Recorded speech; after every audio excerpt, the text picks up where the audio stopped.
Olá, tá começando o 76º episódio do A Fonte da Gigahertz, patrocinado nessa semana pelo Text Expander e ExpressVPN.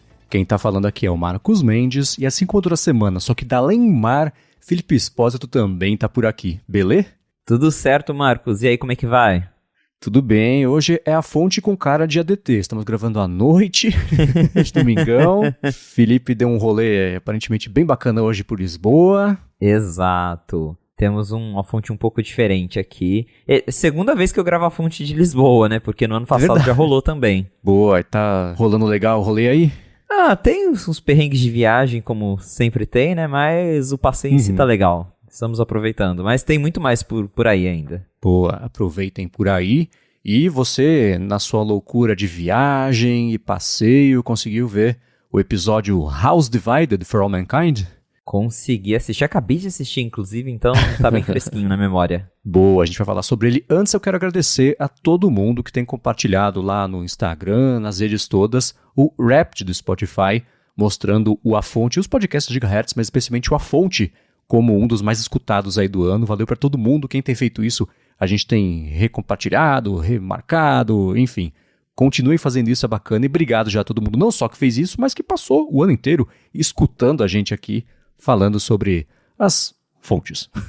Com certeza. Brigadão aí pra todo mundo que marcou, né, a Gigahertz. Também a galera me marcou e é super legal ver esse feedback aí. Boa. Agora vamos lá. Pra quem não viu o episódio House Divided de For All Mankind, ou pra quem não liga pra For All Mankind, vai no capítulo desse episódio aqui e só pula, você vai seguir direto pros follow-ups. Mas, vamos lá.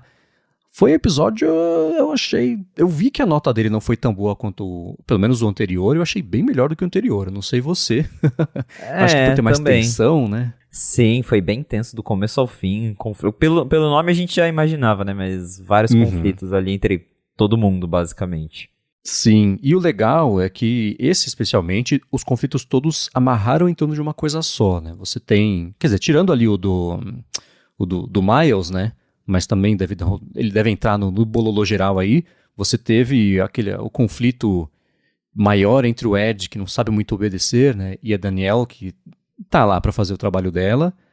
E uma coisa parecida lá na União Soviética, né, e todo mundo envolvendo o lance da Svetlana, que brigou lá. Quer dizer, é o Vasily, né, que é o cara que ela empurrou, que ficou lá. Acabou a mamata, hein? Você é uma traidora da pátria, você... Agora acaba... É óbvio que é no que deu, né?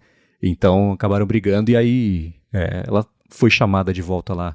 Chamada não, né? Foi reconvocada de novo para a União Soviética.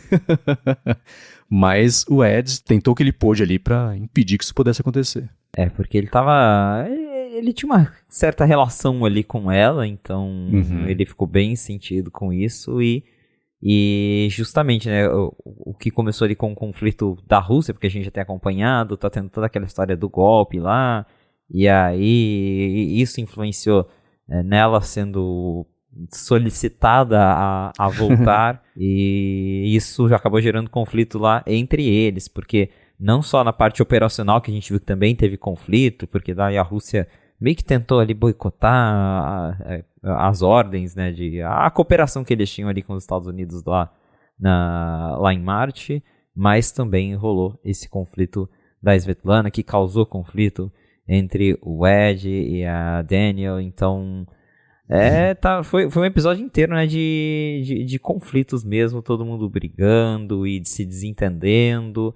No fim das contas a Svetlana voltou, só que ela foi pra Índia, só que ainda assim a gente vê que isso, né, as coisas não se resolveram e que provavelmente teremos mais tensão nos próximos episódios. Ele tem. É curioso como. Isso eu brinco com a Lari, que ela vê Modern Family e ela vê também o Grace and Frankie. E o Grace and Frankie são pessoas velhas, bonitas brigando. Modern Family são pessoas jovens, bonitas brigando. É sempre o episódio inteiro o pessoal brigando, desentendendo, etc. Esse teve um pouco disso, né? Mas o lance eu gostei muito de como ele foi evoluindo, a temperatura foi aumentando, a pressão foi aumentando entre a Danielle e o Ed Baldwin, porque logo que ela chegou, ela falou, vai arrumar o satélite. Falaram assim, não dá, não, faz o que eu tô pedindo. E beleza, deu certo e tal. Ela é bem decisiva nessas horas e essa era uma decisão importante e que você viu que ela foi pressionada de todos os lados, né? De um lado, os interesses do Ed, do outro, a própria noção dela do que é certo de fazer. Teve também ali naquela hora que a Samantha foi lá cobrar dela também, falou, pô, cadê, né, consequência, etc. Então de todo lado veio, e lá na União Soviética a gente vê a Margot fazendo uma amizade ou outra, apesar do aviso de que é pra todo mundo manter sua distância. A Irina deu a entender que ela e o Sergei tiveram alguma coisinha no passado aí também, a hora que ela entregou a foto, né, a gente trabalhou junto, fomos próximos por um tempo, etc. Mas é curioso ver lá como é um pouco de clichê, né, de você não foi sincero com a gente, vai fazer o país ficar mal na fita, então você também é um traidor, então KGB, vem, leva também, não, coisa que, sei lá, aí eu acho que podia ter um pouco mais de criatividade, né, na história, mas tá aí, né, agora o Krill foi tirado, porque a culpa era dele, do negócio das conversões de medidas, etc, e a Margot subiu um degrau ali, na importância que ela tem na equipe e na confiança também que ela tem agora da Irina, né. Esse plot eu continuo bem interessado, porque justamente, primeiro pra ver o que vai acontecer com a Margot, e é curioso, porque nessa confusão toda, os Estados Unidos tentou conversar com o pessoal lá da União Soviética, e aí eu já imaginei, será que em algum momento o pessoal dos Estados Unidos vai descobrir que a Margot tá lá, tá viva, tá trabalhando com eles, porque eles não sabem o que aconteceu com a Margot, né? Então eu já tô pensando nisso, assim, em algum momento eles vão saber que ela tá lá, tá ajudando eles, e qual que vai ser a importância dela aí nesse rolo todo que tá acontecendo, mas esse plot da União Soviética é super intrigante também. E o presidente lá da NASA foi curioso porque eu ficava... Sim, o jeito que ele atua e o jeito que ele é vestido, ele é pra parecer meio bobão. Mas ele não tinha sido meio bobão até agora, né? Você viu que ele tinha ali, se embananava um pouquinho, etc. Mas foi na reunião lá com a Irina que ele meteu os pés pelas mãos ali. E aí você fala, tá, agora vão jogar em cima do fato de que aos pouquinhos foram mostrando que ele estava meio fora da profundidade que ele deveria ter para estar num cargo importante como esse. E curioso que a gente não viu nada do lance lá da Aleida. É verdade. Como é que chama a filha do... Não teve essa história, né? Apareceu lá o bilionário por 3 segundos na tela só pra xingarem ele e pronto, né? Foi um plot que ficou bem esquecido. Tanto que se você não tivesse falado, eu nem ia lembrar mais, porque realmente ela não apareceu em nenhum momento do episódio. Enfim, deve equilibrar isso. E como teve esse foco justamente na treta toda, que foi uma treta só, né? Tirando de novo o Miles, que era aquilo que a gente fala de vez em quando aqui de como é previsível, né? Já dava pra saber exatamente como é que ia ser, que ele ia lá, ia se embananar, viu a pedra lá de longe, tentou ir, caiu no buraco, aí foi lá a Samantha salvá-lo, etc. E de novo ele agindo sozinho nas costas do Ilya, então é a segunda vez que ele pisa na bola ali com alguém que tá ajudando ele a tirar um troco a mais. E eu achei engraçado o Obsidian Rock, né? Que tem o aplicativo Obsidian, que ficou famoso há algum tempo. Eu fui procurar, é uma pedra vulcânica, Sim. etc. Tem aquele aspecto mais ou menos ali. E ela é meio cara mesmo. Mas tá aí. House Divided, um bom episódio, não avançou muito pra frente a história, mas expandiu lateralmente do jeito interessante a história. E aí o episódio que vem é o Goldilocks, que a gente vai comentar na semana que vem, que é o Cachinhos Dourados, né? Que é aquela área que em astronomia eles chamam quando não tá muito distante do Sol para ser muito gelado, não tá muito perto do Sol para ser muito quente, a zona habitável, basicamente. Então já deve entrar o cometa novo aí, que vai ser o que vai dar pra puxar. Enfim, que ele tinha mostrado já no teaser, no trailer, que seria o foco dessa temporada. O que é bom, né? Que vai chegar na metade da temporada. Exato. Já. O que é ruim que vai chegar na metade da temporada, Também. porque essa é uma série que a gente gosta. Ainda assim. E você viu, pulando os episódios pra frente, que vai ter episódio chamado Brasil, né? Brasil, exatamente. Episódio 9, então acho que é o penúltimo, se eu não me engano são 10, né? Então o penúltimo episódio vai ser o Brasil. E aí eu fico me perguntando o que é que vai acontecer. O que tem o Brasil nessa história, né? Porque são muitas possibilidades. E assim, se você parar pra pensar por um lado, ali eles já mostram, né, que eles têm uma parceria com a União Soviética, a Rússia e a Índia, né? São dois países do BRICS aí. O que será que vem, né? Será que tem BRICS envolvido nessa história de For All Mankind? É verdade. Quem sabe nessa realidade alternativa o Brasil contribuir com mais do que um parafuso para um programa espacial. Foi o que aconteceu para subir lá o Marcos Pontes. Mas, e tem, na verdade, quando você mandou, eu falei, pô, que legal, o Brasil pode aparecer, mas pode fazer mais sentido, especulando para daqui a 4, 5 episódios, mas pode fazer mais sentido. Tem um filme do Terry Gilliam, que é ótimo, lá dos anos, acho que é dos anos 80 esse filme, chamado Brasil. E não tem nada a ver com o Brasil, mas ele tem esse nome porque é um cara que mora num lugar que é pra ser super bonito, mas é super burocrático, e a trilha é toda de bossa nova, então é pra fazer o contraponto entre o cara lá num lugar super ruim e maçante, e o escapismo da trilha para um lugar pacífico, que chama Brasil, por algum motivo esse filme. É do Terry Gilliam, que é lá do Monty Python. Tem o Robert De Niro, eu acho, nesse filme, faz tempo que eu vi. Mas eu acho que talvez tenha mais a ver com isso do que o país, mas vai ser bem legal se tiver alguma participação do Brasil aí. Não apareceu bandeira, nada assim, acho que até agora na série. Até agora, nenhuma referência. Bom, daqui a um mês a gente descobre. É. Mas enquanto isso não chega, vamos começar com os follow-ups aqui em relação às últimas semanas. E esse é um follow-up das fotos fritas que a gente comenta às vezes aqui, que o Felipe trouxe esse termo pro léxico da Gigahertz, que eu acho ótimo. Porque é uma foto de uma noiva e estourou aí nas redes sociais nos últimos dias. Eu não sei se o Felipe teve tempo de ver isso, da posição dos braços dela, etc. Eu vi o pessoal por cima, eu vi ontem o pessoal comentando no Threads, que até eu acho que o pessoal, a galera do Halide, os desenvolvedores repostaram e comentaram, porque isso não seria possível, que foi... porque é essencialmente isso, tem uma foto lá com a noiva, diferente com espelhos, e parece que em cada espelho ela tá numa posição diferente, né? Então, teve uma galera falando, foi o pós-processamento do iPhone que fez isso. E aí tem o pessoal falando que não tem como o pós-processamento fazer isso, apesar de que a gente já viu que o pós-processamento do iPhone Smart HDR faz umas bizarrices, apaga a janela, muda a cor do céu. Mas nesse caso aí, realmente, parece não ser algo relacionado ao pós-processamento. Mas aí tá essa discussão, o que aconteceu? Será que é fake? Será que não é? A gente vai deixar o link na descrição aqui mesmo, e o consenso do pessoal, antes do consenso, foi engraçado ver justamente essa parte toda da especulação, o time, não, isso é uma montagem, é óbvio que é uma montagem, feita pra viralizar, o time, não, isso pode acontecer, porque o jeito que captura ali, não sei o que lá do rolling shutter, o pessoal que não tinha ideia do que tá falando, mas ainda assim, vendo a foto, eu até comentei rapidinho ontem com o Rambo, porque ele falou, vocês vão falar disso na fonte, né?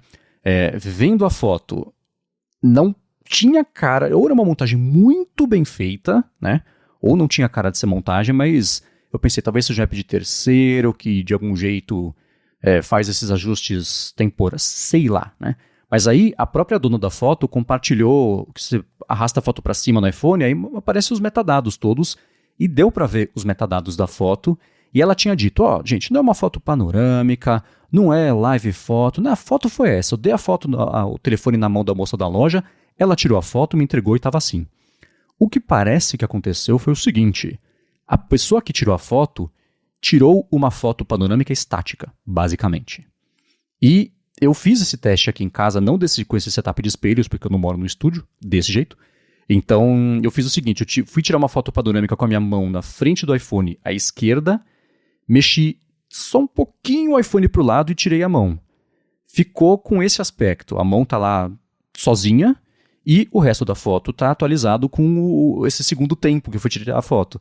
Eu não consegui tirar com a proporção que tem essa foto, porque ela tá muito mais próxima da foto mesmo ali, 4x3. Ela ficou um pouco mais quadrada, porque eu arrastei o iPhone um pouco pro lado, mas é possível que isso aconteça. Então, no fim das contas, é uma foto panorâmica que não é um panorama. É uma foto panorâmica estática, e aí chegou nisso. Eu quero ver o pessoal explorar isso agora, é bom que vai voltar à tona a parte criativa de fotos panorâmicas, né? Quando, sei lá, você vê alguém que está viajando, que a pessoa aparece 4 vezes numa foto super horizontal panorâmica, que é divertido quando isso acontece. Eu tô para ver ainda alguém que vai repostar ou refazer exatamente esse set aqui da foto, algo mais próximo disso. Mas tá aí, não era uma montagem, não é um bug, uma falha do iPhone, nada assim, mas uma foto panorâmica que não era um panorama. Exatamente, um panorama que não era um panorama. E eu mesmo, acho que faz muito tempo que eu não tiro foto panorâmica, porque é um recurso que, para quem tem iPhone, veio com o iOS 5, então é da época do iPhone 4S, iPhone 5, a Apple até fazia propagandas na época para destacar isso. Mas eu mesmo, eu lembro que na época, quando eu peguei o iPhone 5, eu brincava de fazer justamente isso, de vou aqui, daí você dá a volta por trás do celular, aí você aparece do outro lado. Só que eu nunca mais tirei fotos panorâmicas, porém se você acidentalmente, né, segurar ali o celular no modo panorama, acho que acaba acontecendo isso mesmo. Então, tá aí a possível explicação, um panorama que não era para ter sido um panorama. Exato. Uma coisa que eu acho curiosa só sobre essa explicação é a seguinte, eu tô vendo a foto bem de pertinho, olhando cada pedacinho dela, não tem aquela... Eu não sei como descrever, quando a gente faz um panorama que fica meio torto, que você tem cada fileira de pixels com um pouco desalinhada em relação ao resto. Né? Isso, é. Então, na foto é tudo contínuo, você vê as cortinas, e são texturas que são meio caóticas, né? Se tivesse qualquer tipo de desalinhamento, ia dar pra ver. Mas acho que pessoas mais atentas ainda do que a gente talvez possam encontrar, então dê uma fuçadinha, o link vai estar na descrição aqui da foto. Mas, a princípio, tirando até... Alguém falou, não, fui lá na Apple perguntar, o Diniz falou pra mim que a Apple tá fazendo beta teste de uma coisa dessa, como as pessoas... Eu falei, quê? E por que... Só essa noiva tem uma versão beta do iOS 18?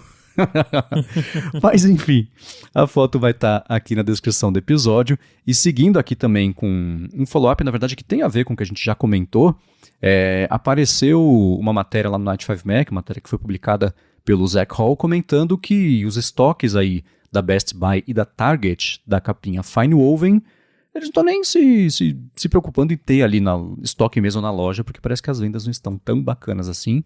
Aí eu fiquei de te perguntar, como é que tá a sua Fine Woven? Você segue usando? Eu devolvi a minha. Ah, tá. Eu desisti dela. Eu devolvi a minha porque eu não... Só com uma semana de uso, eu lembro que ela já ficou bem marcadinha. E pelo que eu vejo, assim, o consenso é que realmente ela mancha. O William Max, inclusive, abraço pro William, que tá aqui do lado ouvindo eu gravar. Abraço, William. Ele tem a Fine Woven e a dele tá em umas manchinhas também, então acho que não pegou, né? Eu até vejo uma galera usando, mas depois de toda a repercussão de que suja, mancha, é frágil, acho que muita gente desistiu de comprar mesmo. O assunto morreu, mas parece que ela também não engatou, né? Ficou no 0-0, como geralmente é o que acontece com a maioria das polêmicas, né? Sejamos sinceros. E no fim das contas, acho que o maior problema é justamente algo que a gente já comentou, que a Fine Woven, independente dela manchar ou não, o material ele não é tão premium quanto o couro. Uhum. Só que a Apple cobra o mesmo que ela cobrava pelos acessórios de couro. Sim. E aí acho que acaba não tornando eles apelativos para a grande maioria das pessoas que gostava de comprar as coisas de couro, né? Exato. Só a Balenciaga pode cobrar caro por saco de lixo. Todo mundo tenta imitar, não consegue. Exatamente. Muito bem, agora eu quero trazer um assunto que me surpreendeu nesses dias, acho que apareceu, sei lá, hoje é domingo, no sábado, talvez hoje mesmo, que tem a ver com um aplicativo de terceiro que foi comprado pela Bending Spoons, a mesma dona do Evernote, então acendeu o sinal de alerta, mas antes de falar sobre isso, eu vou tirar um minuto do episódio para agradecer ao Text Expander, que está mais uma vez patrocinando a fonte e segue oferecendo 20% de desconto para você assinar o plano anual e poupar vida. O Text Expander é uma das ferramentas mais úteis de produtividade que eu já usei. Ela tem para Mac, tem para o iOS, entra iPadOS aí também, claro, né? Então tem para Windows também, tem para Chrome e basicamente você cadastra pequenos atalhos de teclado e você, quando você ativa esse atalho, ele troca pelo texto completo que você deixou cadastrado no Text Expander com direito a variáveis, então um texto que você sempre tem que usar e só trocar o nome da pessoa, você cadastra o texto, deixa o espacinho pro nome da pessoa, a hora que você põe um atalho, ele pergunta o nome da pessoa, você põe, ele cospe o texto bonitinho lá, e bonitinho eu digo assim, com itálico, com negrito, com formatação, né? Então o espaçamento certo das coisas, tamanho, cor e coisa desse tipo. E o que é bacana também é que eles dão suporte a equipes, então se você trabalha num time de pessoas que precisa ter acesso a versões sempre completas que vão se atualizando de textos, se o time inteiro tiver acesso ao Text Expander, é só uma pessoa fazer o ajuste, isso é publicado para todo mundo. Quem usar esse atalho vai tirar aí vantagem do texto completo. Eu uso para tudo o dia inteiro o Text Expander, desde meu nome completo até meu endereço, CPF, esse tipo de coisa é muito útil de verdade. Fora a coisa do gigahertz mesmo, a parte de descrição, né? Eu levaria X tempo para fazer na unha, copiando e colando, eu levo o X dividido por 10 com o Text Expander, é muito útil e potente. Então faz o seguinte, vai lá em textexpander.com/afonte, dá uma espiadinha e para assinar o plano anual individual são 20% de desconto. Muito obrigado pelo Text Expander, pelo patrocínio de mais esse episódio do A Fonte e pelo apoio a toda a Gigahertz. Valeu, Text Expander. Agora vamos lá, o aplicativo Filmic, ele foi inclusive... já apareceu, já foi promovido pela Apple, né? Em evento, coisa assim. Sim, várias vezes. Em eventos comerciais de iPhone, é um aplicativo popularíssimo. Sim, ele sempre foi muito poderoso, e ele foi poderoso porque ele adotava muito rápido as funcionalidades não só do iOS, mas de novos iPhones também, quando chegavam. passou batidaço por mim, que eles em setembro, acho do ano passado, foram comprados pela Bending Spoons, que é uma empresa europeia que tem muito foco em inteligência artificial, e aí pintou agora a notícia de que, na verdade, em novembro, o CEO da Filmic, ele tinha, acho que atualizado o LinkedIn dele, sei lá, que não estava mais lá, e agora pintou a notícia de que a Bending Spoons basicamente mandou todo mundo embora da equipe. Ninguém sabe o que vai acontecer com o aplicativo, com assinaturas, etc. Você vai entrar numa espécie de modo de manutenção, só de hibernação, assim, ou o quê, né? Mas eu fiquei não só surpreso, mas meio triste também, porque esse é um app grande, importante, né? Tem um corpo de usuários que, né, parte profissional. A Apple deu destaque, como a gente comentou aqui, mas mesmo assim, Bending Spoons de novo fez com o Evernote uma coisa parecida, mas ainda há esperança para o Evernote, mas o filme que me deixou chateado. Eu nem lembrava também que o filme que tinha sido vendido pra eles, e vendo a matéria agora parece que o negócio é bem sério, porque a matéria diz que toda a equipe do app foi demitida. Então, o futuro do app está incerto agora, ele continua disponível, mas ninguém sabe o que vai acontecer com ele. É uma pena justamente porque o Filmic é um app muito grande. Para quem não conhece o Filmic, é um desses aplicativos para você filmar com o iPhone usando controles manuais. Então você consegue ali mudar ISO, travar foco, exposição, controlar ali resolução, frames. É um aplicativo para você fazer filmagens mais profissionais com o iPhone.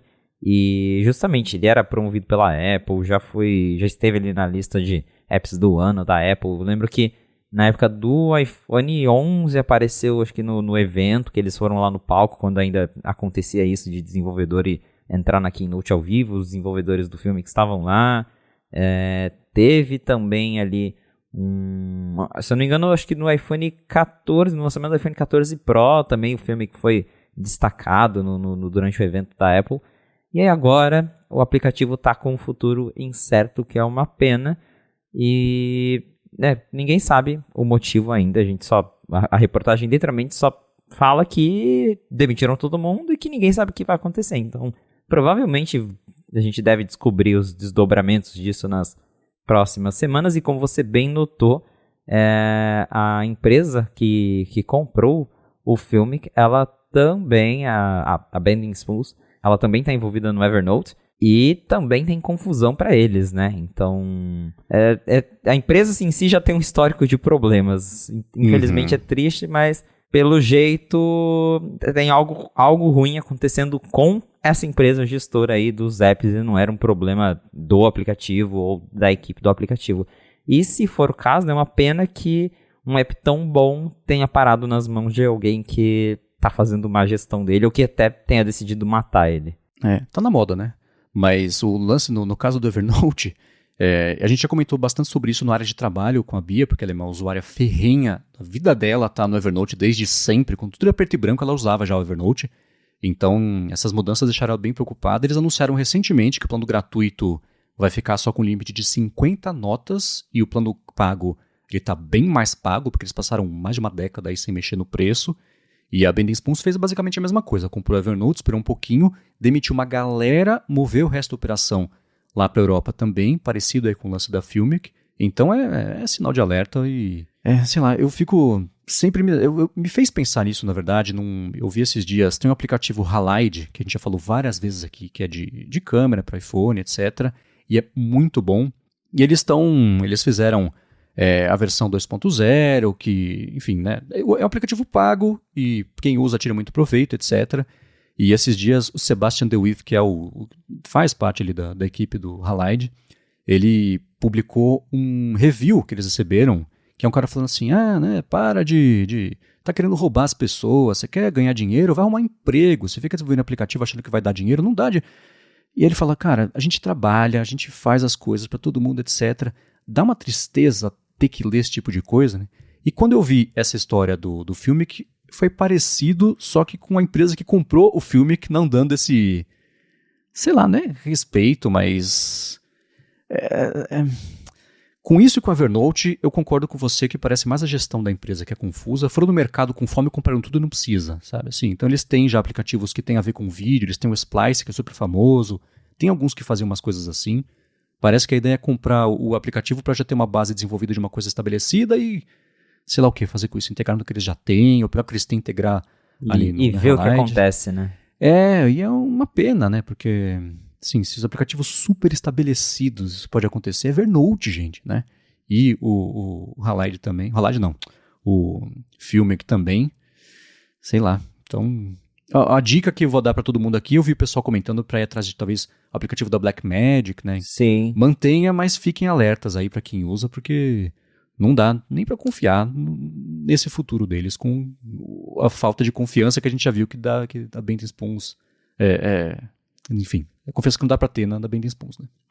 Exato. E pra quem, justamente como você comentou, pra quem precisa desses aplicativos de filmagem, de controles manuais para filmagem no iPhone, o da Blackmagic é um aplicativo muito bom. Ele acho que faz essencialmente a mesma coisa que o Filmic faz. Então tem os controles manuais, tem opções de você mudar a resolução, escolher perfil de cores. Para quem tem o 15 Pro dá para filmar em log com ele. Então, se eventualmente o Filmic acabar sendo descontinuado, o aplicativo da Blackmagic é uma boa opção para substituir. E detalhe que vai lembrar que o Blackmagic ele é totalmente gratuito. Ele tem lá, acho que o único recurso pago é que se você quiser usar a nuvem deles para sincronizar com o editor que eles têm para desktop, daí é pago. Mas o app de iPhone para você gravar ali e depois passar os vídeos manualmente para o computador é 100% gratuito, que é bastante impressionante. Uhum. E a boa notícia é que a Blackmagic é meio grande para o Bending Spoons querer comprar, então... Exatamente. Enfim, a gente vai deixar o link na descrição aqui para essas coisas todas. Vamos parar de falar de notícia ruim, porque essa me deixou mal, eu queria compartilhar e processar isso com vocês todos e todas. Mas uma notícia que pintou sobre a Apple TV, que parece que a Apple está conversando com a Paramount para oferecer um pacote, basicamente, aí, entre o Apple TV Plus e o serviço Paramount Plus. O que eu achei curioso dessa ideia é que o Paramount deve ser o serviço de streaming que eu mais vi fazer e desfazer parceria ao longo dos últimos 3 anos. Eu já tive e destive eles com o Mercado Livre, com a Vivo, com não sei o que. Toda hora parece que eu tenho, daqui a pouco some. Então agora o assunto é fazer a parceria com a Apple, mas a parte interessante dessa notícia é que indica que a Apple está disposta a fazer essas coisas como diferencial da assinatura dela, né? Primeiro que realmente você falou alguma coisa que eu também percebo que o Paramount Plus está em todo lugar. Eu também já tive ele com assinatura da Vivo, com um plano de TV, com plano de... Eles sempre enfiaram, o famoso brinde de caixinha de cereal, né? Porque o Paramount Plus você acha em qualquer lugar. E agora tem essa notícia aí da parceria com a Apple, que surpreende, mas ao mesmo tempo não é inédita, porque eu não sei como é que tá nos Estados Unidos, mas aqui no Brasil a Apple já faz isso há algum tempo com a Globo. Porque ela fez uma parceria com a Globo e tem um pacote do Globoplay que vem com a assinatura do Apple TV Plus junto. E aí você acho que ganha um desconto lá, assinando as duas coisas juntas. Então, eu lembro que quando saiu isso, inclusive, da parceria com a Globo, eu fiquei bastante surpreso de literalmente estar assistindo o Globo e ver lá a propaganda da Globo divulgando o Apple TV Plus. E, né, de certa forma, é uma estratégia que faz bastante sentido, porque a gente está naquela era em que os streamings estão ficando mais caros, aí o pessoal tem que começar a escolher qual streaming eles vão manter ou não. E ter esses pacotes é um jeito de de juntar forças e tornar aquilo mais atraente para bater, talvez com as plataformas maiores, tipo Netflix, né? Então, ao invés de você pagar lá, Netflix 4K já tá quase R$60, você assina lá o combo Globoplay e Apple TV Plus, que te oferece bastante coisa e sai mais barato. Então, é bem bacana ver que não só a Apple, mas as plataformas menores, de certa forma, estão se unindo para bater de frente com essas maiores, né? Netflix, HBO e outras mais. Toda categoria outras é maior do que o líder, né? Então é isso que vai acontecer com esses serviços todos. E o lance deles é o que você falou, concorrer com a Netflix, que ainda é a principal. E esse não é um mercado que a pessoa só assina né? Então não vai assinar, tô só assinando só Netflix, não é, né? Eu ia falar telefone, mas tem gente que tem mais de um telefone. Enfim, não é uma coisa que você tem você tem que escolher não ter as outras. Então, o lance deles aqui é tentarem passar um pouco mais de valor na assinatura dos dois. Eu acho que o Paramount Plus ou a Paramount depende mais da Apple nessa parceria do que o contrário, mas até tem na matéria aqui do 95Mac do Benjamin Mayo que ele comenta, né? Que o Apple TV Plus custa $10 e que o plano sem anúncios do Paramount Plus custa $12. Então, ao invés de você ter aí $22 por mês no teu serviço, se for um preço que seja um pouco mais atraente, aí dá para imaginar que isso pode mesmo chamar a atenção do pessoal, porque vai ser basicamente se assinar os dois por um preço que é mais barato ainda do que um concorrente só, um HBO, ou HBO não sei quanto que é, mas Netflix com certeza. Então, o provável que a gente vai ver nesse mercado é que mais parcerias assim aconteçam, o que é o que o pessoal vem falando há 10 anos, né? O que vai acontecer? Um monte de streaming, um monte de parceria, aí vai ser igual TV a cabo de novo, né? É um grande pêndulo essas coisas. Quando começou com a Netflix perdendo filmes de catálogo para os próprios serviços de streaming, todo mundo já viu que era mais ou menos por aí que ia chegar, e está chegando nesse limite agora de, não vou falar ninguém, mas de muitos serviços não conseguirem se sustentar sozinhos, porque a concorrência pelo nosso bolso é enorme, e não de assinatura só de streaming. Tem assinatura de tudo, tem de aplicativos, tem da música, tem, sei lá, YouTube, que é entre música e streaming também, e apoios de Patreon e coisa assim, então tá cada vez mais concorrida a carteira. Faz sentido. Minha surpresa é a Apple tá indo atrás disso, então ela talvez tenha concluído que boa parte do crescimento orgânico sozinho que ela podia conquistar, pelo menos com o que ela tem a oferecer num médio prazo aí, ela já conquistou. Tem aquelas reportagens da Just Watch que saem aí a cada trimestre, e se a gente pegar as últimas, dá pra ver que o Apple TV Plus deu uma estagnada. Ele cresceu muito rápido, ele chegou aos 6% de market share bem rápido, só que até agora não tem passado mais disso. Acho que nos últimos 2, 3, acho que durante 2023 em geral, estabilizou ali na casa dos 6, 7% e não tem crescido muito mais.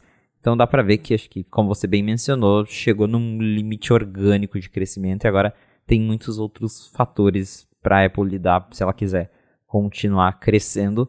E é bem isso, né? Porque eu lembro quando a Netflix chegou no Brasil lá, acho que em 2011, se eu não me engano, eu assinei assim que chegou e parecia que ia mudar tudo. Mudou tudo, né? Porque eu lembro de pensar, nossa, agora logo não vai precisar mais de TV a cabo, vai ter só um lugar que você vai assinar e vai ter tudo lá. E corta para 2020 para frente, em que todo mundo tem o seu streaming e que é basicamente a TV a cabo, só que agora a versão streaming, porque cada um tem o seu, aí se você quiser assistir tal coisa, você tem que assinar tal plataforma, aí outro conteúdo tá na outra, e aí quando você vê, você já tá assinando um monte de coisa, que às vezes é até mais caro do que a gente pagava num pacote básico de TV por assinatura. Eu mesmo, eu assino vários desses principais, eu tenho Apple TV, eu tenho Netflix, eu tenho Globoplay, eu cancelei recentemente, mas eu tenho HBO, eu tenho DirecTV Go, que virou Sky Plus agora, que é literalmente para canais por streaming.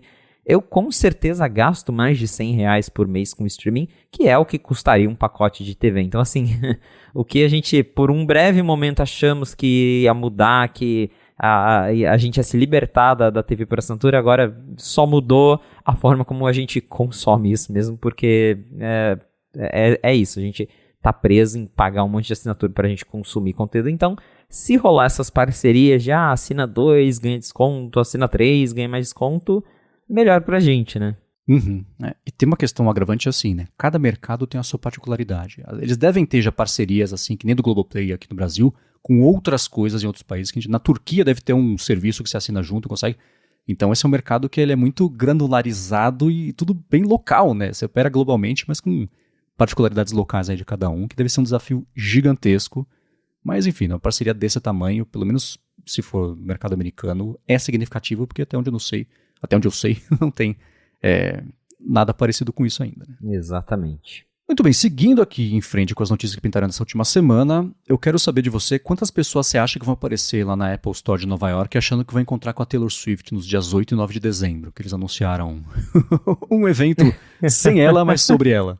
Pois é, eu achei engraçado que quando você entra na página de inscrição do evento, a primeira observação lá é justamente essa. A Taylor Swift não estará neste Taylor Swift evento. não inclusa. Taylor Swift não inclusa na caixa. Exatamente. O Apple Music, que como eles escolheram Taylor Swift como artista do ano, eles estão promovendo um evento lá em Nova York nos dias 8 e 9 de dezembro, que é justamente para celebrar aí, para comemorar com os fãs. Provavelmente vai ter música, vão ter coisas relacionadas a Taylor Swift. É um evento para fãs. Então é bem legal ver a Apple promovendo isso, porque muito antigamente a gente lembra que a Apple fazia shows, né? Tinha lá acho que era o iTunes Festival, e que acabou depois, que virou a Apple Music, eles chamavam a galera pra ir lá ver os shows, E a Apple sempre promoveu esse tipo de evento, aí parou um tempo depois com o Apple Music, agora parece que eles estão voltando com essas ações, mas infelizmente para quem não teve a oportunidade de ver Taylor Swift de perto na Eras Tour, não vai ser na Apple Store que vai rolar isso. Bom, então para vocês aí que estão visitando Nova York fim de ano, que moram aí, se vocês forem nesse evento aí nos dias 8 e 9, mandem pra gente como é que foi, gigahertz.fm/feedback, a gente traz aqui no episódio que vem. Agora, uma outra coisa que chama atenção, essa chamou muito a minha atenção aí, você falou que a Apple elegeu a Taylor Swift como artista do ano, nessas retrospectivas que ela tem feito. Uma outra retrospectiva que ela fez e que eu achei interessante é que a Apple nomeou IA generativa como a tendência do ano. Eu vou juntar isso com outro assunto que a gente pode falar, as duas coisas juntas aqui, é que o time de shortcuts da Apple está trabalhando para trazer IA para o Mac.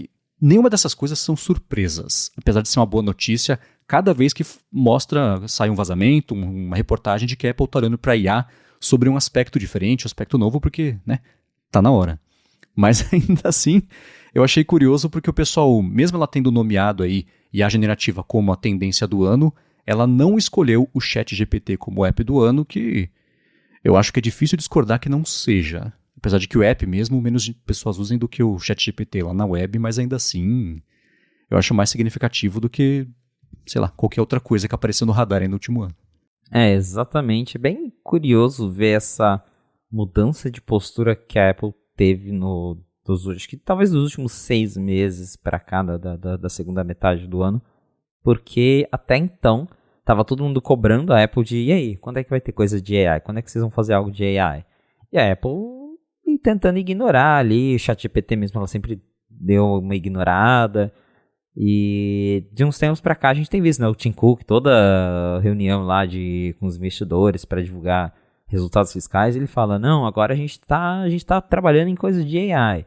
Até que ele chegou ao ponto de falar na última, não, estamos trabalhando em recursos de AI generativa. Não vou dizer quando, nem como, mas vai vir aí. Então, parece que, eu acho que eles sentiram o impacto negativo que talvez isso teve de passar essa imagem de, nossa, a Apple tá ficando para trás de todo mundo, né? Porque Microsoft tá fazendo AI, Google tá fazendo AI, todo mundo tem chatbot, todo mundo tem AI generativa e a Apple, né? Então, eles mudaram aí o posicionamento e ver eles citando a AI generativa como a trend do ano, acho que é mais um jeito, né, de tentar acalmar os ânimos para mostrar, ó, a gente tá enxergando que as pessoas querem isso e em algum momento o nosso vai vir aí.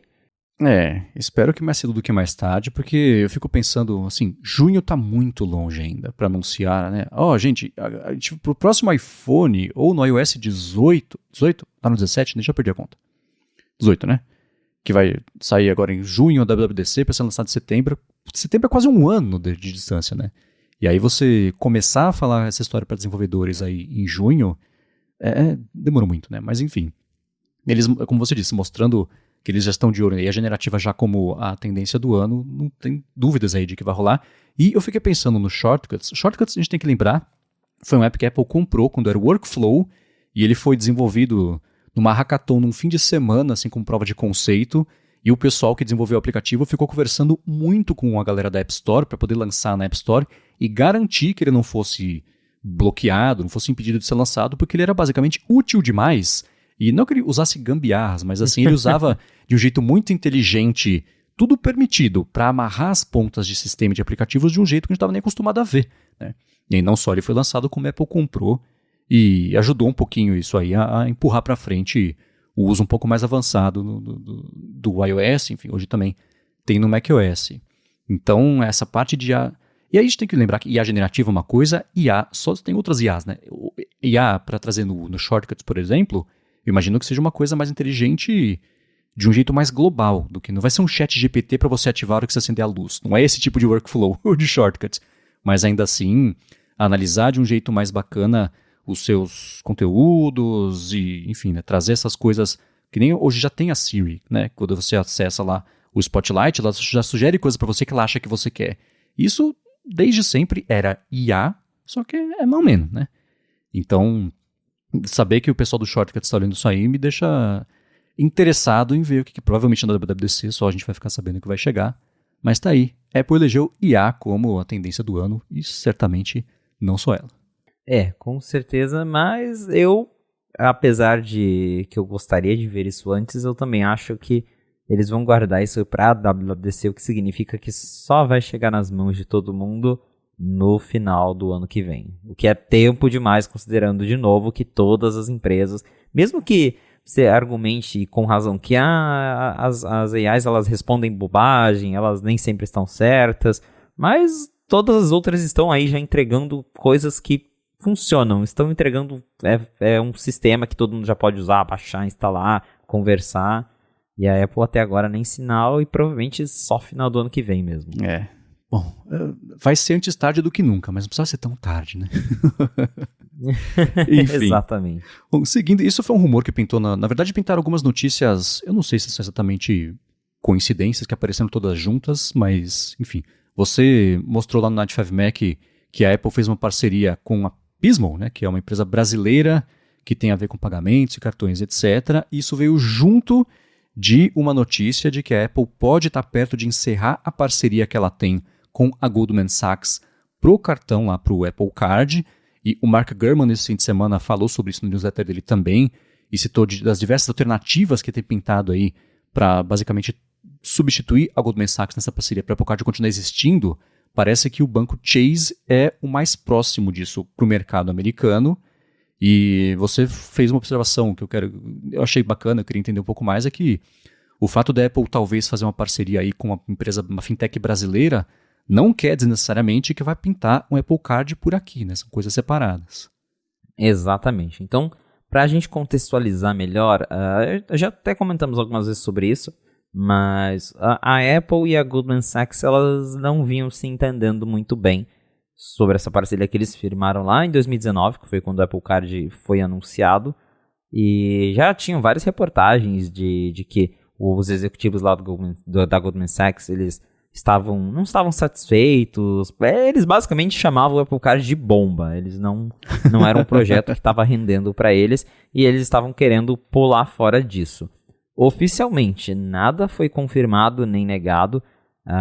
Veio essa reportagem recentemente do Wall Street Journal, na semana passada, falando que internamente a Apple e a Goldman Sachs romperam, que eles devem... Provavelmente, assim, o acordo deles deve ser dura até 2026, até uma data X, então até lá as coisas vão continuar como estão. Mas, segundo essa reportagem do Wall Street Journal, eles romperam e eles não pretendem renovar essa parceria. Então, com isso, a Apple ou ela acabaria com o Apple Card ou ela procuraria um outro parceiro que parece mais lógico, porque é uma coisa que, apesar de ser relativamente pequeno, que só tem lá nos Estados Unidos, tem bastante gente usando que seria afetada e não ia pegar bem para a Apple ter a reportagem falando que o Apple Card morreu, né? Depois ela investir tanto nisso. Então, parece que a Apple está procurando parceiros ali internamente para substituir o Goldman Sachs. E, de novo, publicamente, até a Apple falou o pessoal de PR da Apple falou numa declaração para a CNBC que nós estamos procurando, nós vamos continuar investindo no Apple Card, só que eles nem confirmaram e nem negaram que a parceria com o Goldman Sachs acabou. Então, claramente algo que eles não vão comentar até que realmente esteja certo, até que tenham um novo parceiro escolhido. E no meio dessa confusão toda, a gente lá no 95Mac, eu escrevi sobre isso, percebeu que a Apple fez uma parceria com a Pismo. E o que é a Pismo? A Pismo é uma fintech brasileira que foi comprada pela Visa. Ela foi comprada acho que esse ano, se eu não me engano, pela Visa. E essa fintech, até se você entrar lá no site, eles explicam o que eles fazem.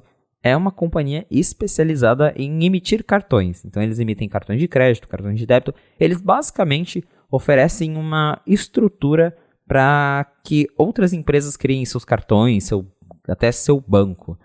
Eu estava lendo uma reportagem do Brasil e a pessoa descrevia lá que com a Pismo qualquer um poderia criar o seu Nubank, né, usando termos aqui para a galera entender. Então realmente é uma empresa de soluções financeiras que oferece estrutura para que outras empresas criem seu banco, tenham seu cartão. E no caso, a Apple ter uma parceria com uma empresa dessas logicamente, ou pelo menos o que parece ser mais lógico, é que ela está procurando uma parceria, ou já firmou essa parceria para trabalhar com o Apple Card, já que ela tem um cartão de crédito, então isso faria bastante sentido. Só que, claro, quando eu publiquei isso, teve uma galera que já ficou empolgada, achando que ia ter Apple Card no Brasil, mas não necessariamente é isso, porque a Pismo, apesar dela ser uma fintech brasileira, ela foi comprada pela Visa, e antes de ser comprada pela Visa, ela já tinha escritórios, acho que no Reino Unido, nos Estados Unidos, então ela é uma empresa que ela fornece serviços globalmente. Apesar dela ter nascido aqui no Brasil, ela oferece serviços globais, então a Apple poderia usar a Pismo para substituir a Goldman Sachs lá nos Estados Unidos. Então, não necessariamente quer dizer que nós brasileiros vamos ganhar algo com isso. Ainda assim, super legal se isso for verdade, se a Apple realmente estiver trabalhando com a Pismo, de ver que, né, temos uma fintech brasileira que chamou a atenção da Apple ao ponto de substituir alguém tão grande quanto a Goldman Sachs. Essa parceria, já faz um tempo que tem aparecido informações de que a Goldman Sachs estava não só insatisfeita com o desempenho aí do Apple Card, mas também ela própria mudou um pouco de caminho entre o lançamento e agora, que ela está saindo um pouco aí do mercado de consumidores finais e está porendo mais uma parte descolada aí da gente, basicamente, né? Então, faz o quê? Um mês, mais ou menos, apareceu a notícia de que era basicamente dado como certo que eles iam desfazer essa parceria e começaram a pintar, quem pode substituir? Vai ser a American Express, vai ser a Visa com algum banco aí no meio, etc. Acho que foi em fevereiro ou março, talvez abril, que a Pismo foi comprada. Mas eu acho que essa iniciativa toda da Apple foi um passo maior do que ela tinha capacidade ou até motivo mesmo para dar. Dá para entender do ponto de vista né, assim, todo mundo quer, os aplicativos todos, os serviços todos, querem que você deixe o dinheiro lá, parado, porque aí rende para eles, não para você. Rende um pouquinho para você, bastante para eles, é basicamente isso, né? Eu lembro quando, sei lá, a gente falou da 99, que assim, quando vai começar, a gente até brincou nisso no DT uma vez, né? Quando o app vai começar a falir, ele quer virar um super app. Pague sua conta de gás aqui, recarregue o telefone, carteira digital. Então, quando começa a ativar com isso, ou você vai ter que ter muito cacife para bancar, e aparentemente nem a Apple está conseguindo fazer isso, porque ela e um dos maiores bancos do mundo não acharam uma relação que sustentasse a existência desse negócio. E uma coisa que eu achei interessante que o Mark Gurman comentou assim, né? O Goldman Sachs basicamente não foi uma escolha da Apple para fazer isso. Ninguém quis entrar nela com isso, né? Então é um sinal, né, de que era um risco grande e agora alguns bancos talvez estejam reconsiderando, ele falou, essa posição, porque a Apple já tem números para apresentar, tem uma carteira de clientes, tem uma grana ali já envolvida que, enfim, vai depender da parceria ali para fazer funcionar, mas já tem uma base ali. Pode ser uma coisa mais atraente, mas mercado financeiro e mercado de saúde é muito difícil. A Amazon tentou, por exemplo, algumas vezes fazer iniciativas de saúde dela e não rolou. A Apple está com iniciativas de saúde mais para outro lado, não de seguro de saúde, mas esse lance o lance do SOS, os nossos dados de saúde, isso deve ser produtificado numa coisa só, em breve. Mas essa parte do banco é a mesma coisa, né? É muito difícil você fazer isso além de ser um estúdio de Hollywood, além de fabricar telefone, além de ser uma desenvolvedora de chipsets, além de etc, etc, etc. Mas tá aí. Legal pra galera dos brasileiros aí que entraram na jogada e bacana ver o Brasil fazendo essa diferença, mesmo que não seja lançado aqui em breve o cartão. Bacana saber que brasileiros foram essenciais para dar certo a continuidade aí do projeto. Vamos ver quais serão as cenas desse próximo capítulo, porque é uma história que com certeza vai longe. Inclusive a Bloomberg já falou que internamente a Apple ela tem planos, ela tem trabalhado para internalizar essas soluções financeiras, então para a própria Apple virar um banco. E aí novamente faria sentido ter a parceria com a Pismo, porque eles oferecem toda a estrutura e aí a Apple não precisaria de um bancão para, enfim, lidar com a parte de dinheiro, porque a Apple seria o banco de verdade, não só teria um intermediador ali para cuidar disso. Então, parece que a Apple realmente está interessada em continuar oferecendo serviços financeiros e se ninguém quiser ser a parceira dela, aí mais do que nunca faz sentido ela virar o próprio banco, né? Exato. Agora, uma outra parceria, essa não sei se é parceria exatamente, mas é uma iniciativa que a Apple tinha em mente aí, que parece que a cada 3 meses ela vai por água abaixo, mas parece que de novo foi por água abaixo. A gente vai falar sobre a parte de processadores 5G dela, que ela comprou a divisão da Intel, mas antes de falar sobre isso, eu vou tirar um minuto do episódio para agradecer a ExpressVPN, que está mais uma vez patrocinando a fonte e segue oferecendo um jeito de você ter até 4 meses de graça para assinar o plano anual, indo em expressvpn.com/afonte. É o seguinte, isso o Felipe pode falar, né? Se você viaja, você vai depender em algum momento de um Wi-Fi público, um Wi-Fi grátis, né? Seja no aeroporto, seja no avião, seja no Airbnb, seja num shopping, enfim. Geralmente isso é de graça porque os seus dados podem ser o preço da conexão, o pessoal pode coletar os sites que você acessa, os servidores, por quanto tempo, serviços, streamings, etc. E aí isso pode ser vendido, enfim, vai saber o que acontece, mas pode ser vendido para instituto de pesquisa, coisa assim. Mas com o ExpressVPN isso não acontece, você passa a ter sua conexão criptografada, nem quem está oferecendo a conexão e nem a ExpressVPN sabem o que você está fazendo, para onde você está indo, o que é ótimo para garantir a sua privacidade. Uma parte importante também é a seguinte, sem perder velocidade na conexão. Eles investem muito em estabilidade, estrutura, para mesmo que você roteie a sua conexão, em outro país principalmente, o dado vá, o dado volte, mas seja de um jeito rápido, porque para streaming, e entra a última parte aqui desse patrocínio, isso é muito importante, né? Por exemplo, estou no Brasil, quero ver uma coisa que só tem no HBO Max na Croácia, como eu faço com o The Best Ring. ExpressVPN, Croácia, tá lá, que nos Estados Unidos agora o HBO Max é Max só e não tá funcionando por enquanto essa gambiarra. Vamos ver ano que vem, hora que for Max aqui no Brasil também, né? Ou, por exemplo, você tá em Lisboa e quer assistir aeroportuária restrita que só tem no HBO Max do Brasil. Aí você faz o quê? Usa ExpressVPN. Perfeito. Aí, exemplo de vida real. Então, você vai conseguir fazer isso sem perder velocidade. Isso vale para Netflix, para YouTube, serviço de streaming de música também. E a parte mais bacana é a seguinte, se você for em expressvpn.com/fonte, você vai ter primeiro 30 dias de graça para experimentar, ver como é fácil colocar no seu iPhone, no iPad, no Mac, na TV, dependendo do modelo, no roteador da sua casa, se você quiser. E aí sim, passado um mês de teste, se você assinar o plano anual, são 3 meses a mais. Se assina 12, já usou um de graça, depois de 12 são 3 a mais, então são 16 meses por 12, acessando expressvpn.com/afonte. Muito obrigado, ExpressVPN, pelo patrocínio de mais esse episódio aqui do podcast e pelo apoio a toda a Gigahertz. Valeu, ExpressVPN!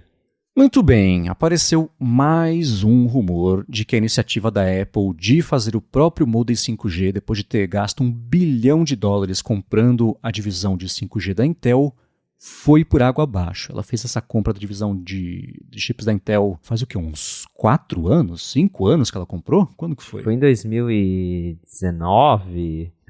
Então não. Mas talvez o rumor, sei lá, faz tempo, esse é o ponto. E apareceu a ideia de que a Apple vai colocar primeiro lá no iPhone SE, aí depois o Mintico cancelou e voltou com o iPhone SE umas 12 vezes.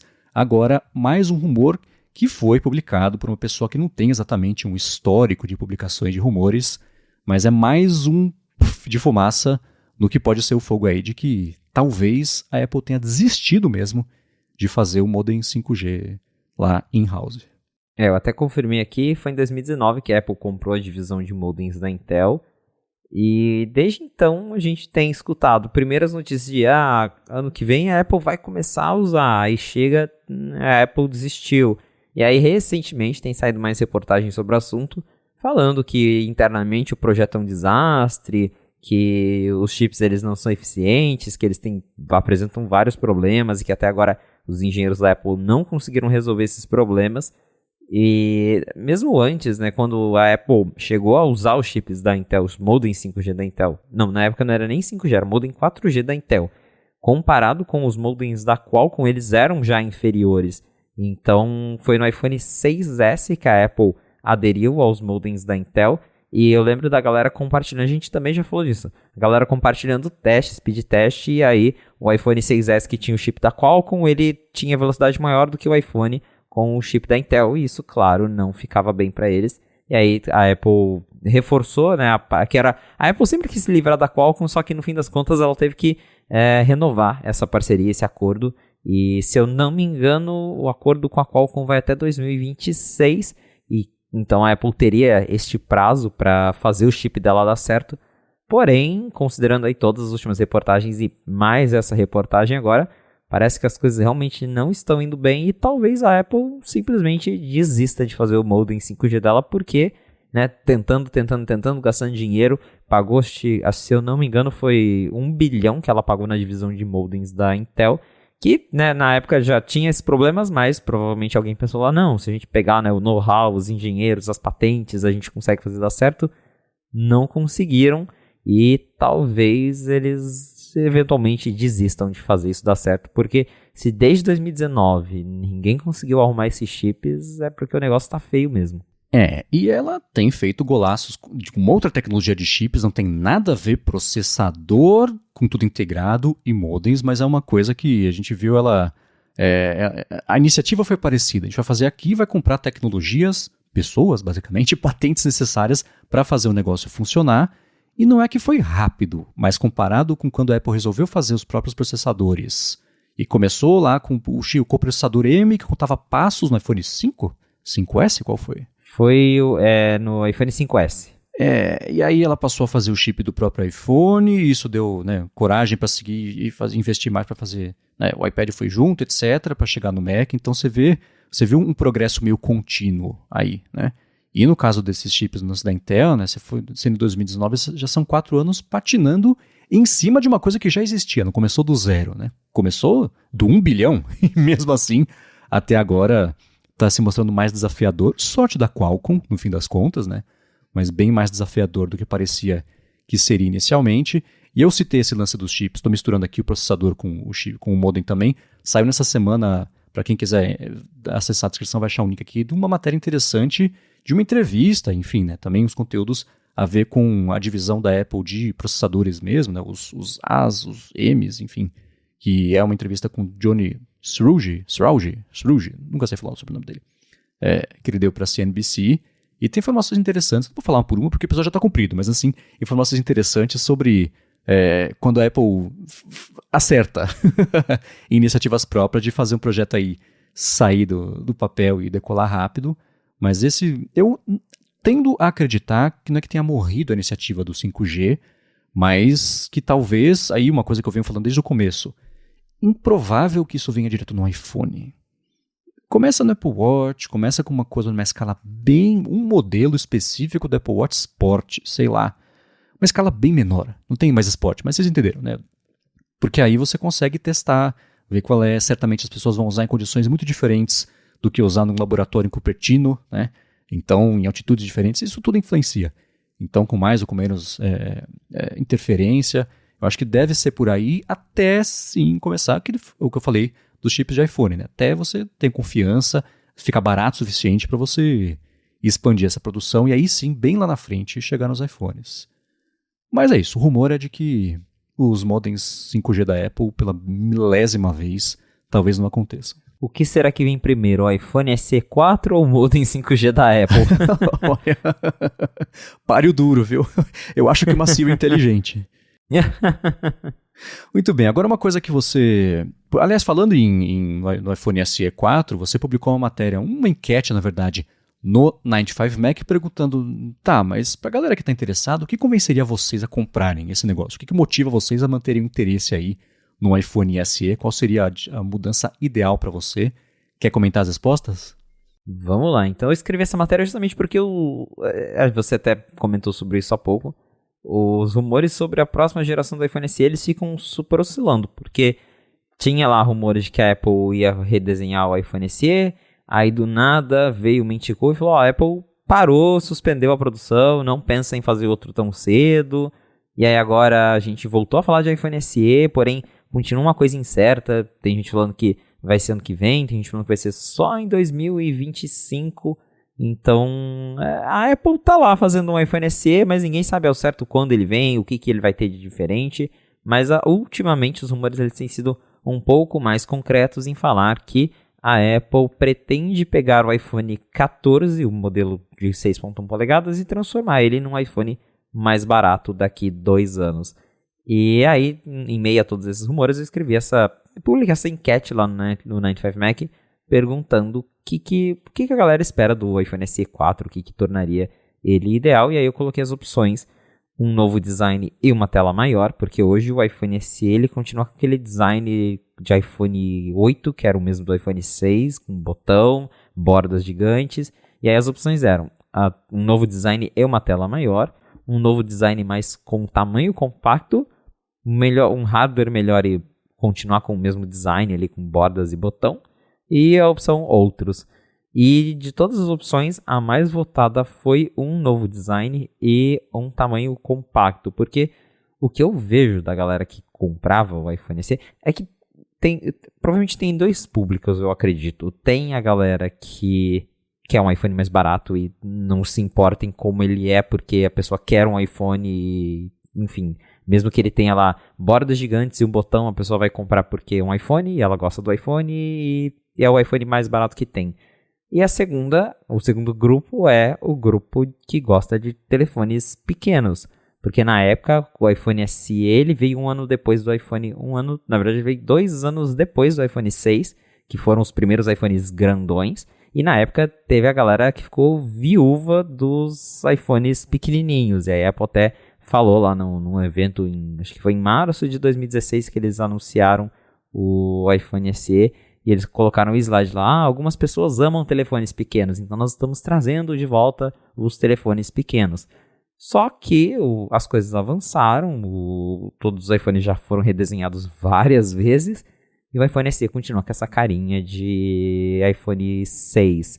Então, fica essa discussão, será que a Apple vai, né, redesenhar e vai priorizar, realmente dar o que as pessoas querem num iPhone mais barato, que é uma tela... Porque tem muita gente que é isso, que gostaria de comprar um iPhone legal com tela grande mais barato, ou será que ela vai priorizar essa galera que ainda é fã de telefones pequenos, que com base no que a gente tem visto de que os iPhones mini foram descontinuados e o próprio SE ele parou de ganhar tanta atenção assim, talvez não tenha tanto público para um iPhone pequeno, porém, entre a galera que compra o SE, pelo menos a galera que respondeu a enquete, parece que o interesse maior é em ter um novo aparelho que continue sendo compacto, mas com um design atualizado. Uhum. E só um ponto irrelevante aqui, eu vi o iPhone SE esse fim de semana e falei, nossa, eles existem. iPhone de botão, né? Pois é, eu olhei até estranhei. Foi a primeira vez que eu olhei pra um desses assim e falei, nossa, que cara de velho mesmo, né? É curioso como a gente se acostuma. Muito bem, agora uma outra coisa que pintou, e falando em redesign, pintou um rumor de que a Apple já pode redesenhar ou reformular, basicamente, o Action Button aí da linha do iPhone 16 e que esse sim pode vir munido de um sensor de pressão, que era, de certa forma, um rumor que tinha pintado para esse ano, não rolou. Mas parece que pro ano que vem rola. Será que é isso que vai convencer o pessoal a usar? Acho que não. Mas será que é isso que vai convencer o pessoal a usar? Pois é, inclusive tinha, como você bem notou, esse rumor era do iPhone 15. Então já se falava que o iPhone 15 Pro teria o Action Button e que ele seria sensível à pressão, que ele seria um botão, tipo o Home Button dos últimos iPhones que tiveram Home Button, que era um botão de mentira, né? Você apertava ali e ele simulava o clique ali através dos feedbacks táteis, mas no fim das contas não era um botão de verdade, tal qual o trackpad dos MacBooks. Só que parece que a Apple desistiu, o projeto estava muito complexo, não ia dar tempo de fazer, e aí eles fizeram um botão normal para o Action Button. Segundo esse rumor, a Apple vai tentar de novo trazer essa tecnologia de botão sensível à pressão, que não é de fato um botão mecânico, para o iPhone 16.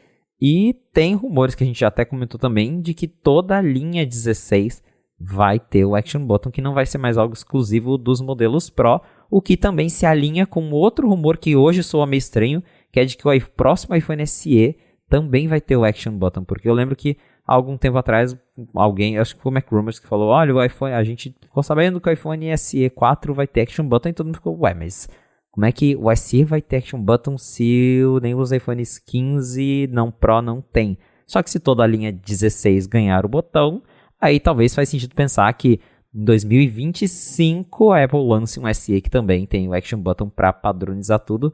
Mas é isso, parece que a Apple continua interessada em não só melhorar o Action Button, como em trazer ele para toda a linha e não deixar ele só como um recurso Pro. Essa evolução de fazer os recursos Pro vindo para os próximos iPhones é uma coisa que, sim, não precisaríamos de rumor para saber que isso está nas cartas para um futuro próximo, porque se até a Dynamic Island já foi uma coisa que permeou a linha inteira, isso eu achava que ia ser por um bom tempo um grande diferencial aí, não foi, né? O Action Button, ele é mais uma mudança sei lá, conceitual do que significa ser um iPhone do que um diferencial profissional, coisa assim. Então, beleza. E se vier com sensibilidade à pressão, fico imaginando em coisas bacanas de câmera, né? Que nem câmera DSLR que você aperta um pouquinho, faz o foco, você aperta de verdade, tira a foto mesmo. Quem sabe aí evita da noiva sair com braços dobrados e desdobrados ao mesmo tempo numa foto, né? Mas ainda assim, é uma coisa que, sei lá, eu espero que se eles chegarem nisso, que chegue pra linha inteira mesmo de uma vez, porque vai ser bacana. Mas acho curioso pensar nisso para um iPhone SE também, que você falou, eu falei, caramba, cara, tá aí uma coisa que isso eu não me imaginava não, mas tá aí. Agora, para finalizar aqui o episódio de hoje, pintou isso também, um rumor que desde antes do Vision Pro saiu a notícia de que a Apple ia anunciar o primeiro, ia ser super caro, o segundo era mais barato, etc.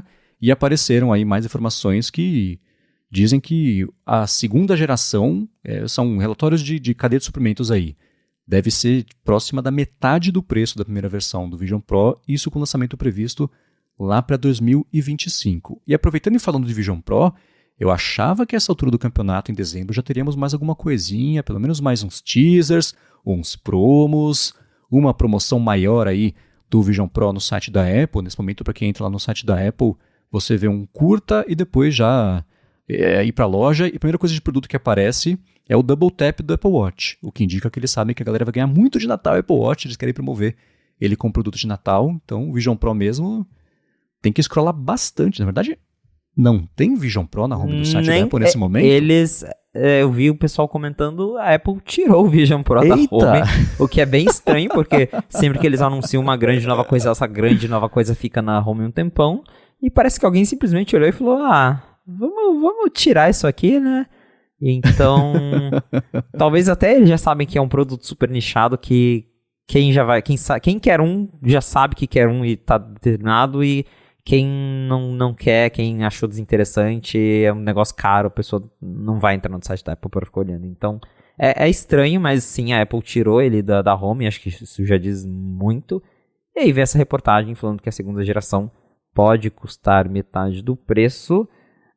Eu não sei até que ponto dá pra gente esperar realmente um corte de 50%, mas provavelmente vai ser mais barato, até porque essa reportagem mesmo ela fala 2025, só que eu chuto talvez que um Vision Pro 2 só apareça, sei lá, em 2026 ou depois, porque a primeira geração ela só vai chegar às lojas em 2024, então, e até a Apple atualizar isso, talvez leve muito mais tempo do que 2 anos, e nesse meio tempo ela tem tempo para conseguir negociar melhor o preço das peças, o custo de produção, e aí talvez isso possibilite que a próxima geração do Vision Pro seja um pouco mais barata, mas talvez eu não apostaria em 50%, o que eu acho que deve acontecer, como também alguns rumores vêm falando aqui, ela lance um Apple Vision normal que tenha menos recursos, e aí sim esse modelo custe bem menos do que a versão Pro. Eu acho metade do preço também meio exagerado, né? Especialmente para uma segunda versão, a não ser que não seja Pro. Aí, ok, né? Mesmos recursos avançados. O primeiro a cair pelas tabelas, pelo que o pessoal comenta, é o visor de fora que indica ali quando você está com o negócio no olho ou não, né? Se você está vendo de verdade lá para fora, se não está, etc. Isso pode ser, numa versão mais barata, resolvido com uma luzinha, né? Então dá meio na mesma. Porque esse é um recurso que é feito para os outros, não para o usuário, né? Eu estou pagando pelo seu conforto. Não, eu estou pagando pelo meu conforto. Muito melhor. Então, uma luzinha já pode resolver, como é hoje a solução de outros produtos, mas os outros produtos não se propuseram a usar cada aspecto da tecnologia o mais avançado possível, e que não está nem disponível no mercado ainda, mas sim que vai ficar disponível no mercado.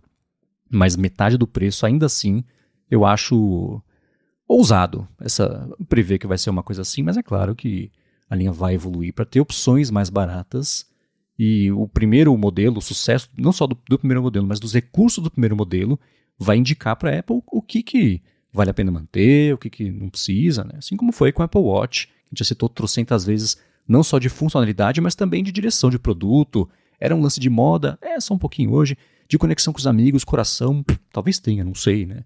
Walkie-talkie. Modelo com ouro. Então, essas coisas, a matemática vai mostrando para a Apple o que vale a pena seguir investindo ou não. E com o Vision Pro não vai ser diferente, especialmente porque é uma aposta muito grande em todos os sentidos, né? É muito novo. Até para ter uma ideia do que é, acho que vai ser sucesso ou não. Esse recurso aqui, não dá para saber. O mercado que vai dizer. E mais metade do preço, acho que não. E mais uma vez, para a própria Apple ter, né, não estar dando tanto destaque para isso, porque eu lembro que quando o Apple Watch foi anunciado, eles ficavam divulgando bastante. Eu lembro que eles promoviam na Vogue, aparecia gente usando Apple Watch antes dele estar disponível nas lojas. E até agora, né, a gente não vê nem o Tim Cook usando esse negócio publicamente, então é um produto que está nascendo de um jeito meio esquisito. Vamos ver se ele volta ao site da Apple nas próximas semanas. Enquanto isso não acontece, para achar os links que a gente comentou aqui ao longo deste episódio, vai em gigahertz.fm/afonte/76 ou dá mais piada nas notas aqui do episódio. Eu quero agradecer a ExpressVPN Text Expander pelo patrocínio do episódio de hoje, a vocês que deixam reviews, avaliações, recomendam também a fonte, a quem tem compartilhado a fonte no top 5 aí dos podcasts mais escutados do ano para vocês. Muito obrigado pela honra da gente fazer parte da vida de vocês dessa forma. E a você, Felipe, por no meio do seu rolê lusitano ter tirado um tempinho para falar com a gente aqui na Fonte. Valeu, Marcos, e obrigado à audiência por ter ficado com a gente até o final de mais um episódio do A Fonte. Se você quiser me encontrar nas redes sociais pra gente bater um papo, é só me procurar no @felipe.exposito lá no Instagram e no Threads. Muito bem, eu sou MVC Mendes por lá também, apresento aqui na Gigahertz o área de trabalho toda quarta-feira com a Bia Kunze e a área de transferência toda sexta-feira com Bruno Casemiro, Guilherme Rama e Gustavo Faria. Apresento também para a Alura o Hipsters Fora de Controle, que é um podcast que sai no feed do hipsters.tech sobre inteligência artificial aplicada, e escrevo todo sábado para o Mac Magazine. Nesse fim de semana falei sobre o infeliz papel de CEO decorativa aí da Linda Iacarino, porque no fim das contas, quem segue, todo mundo sabe quem segue, dando as ordens de verdade por lá. Muito obrigado mais uma vez pela audiência de vocês e a gente volta na segunda que vem. Um abraço e até a próxima.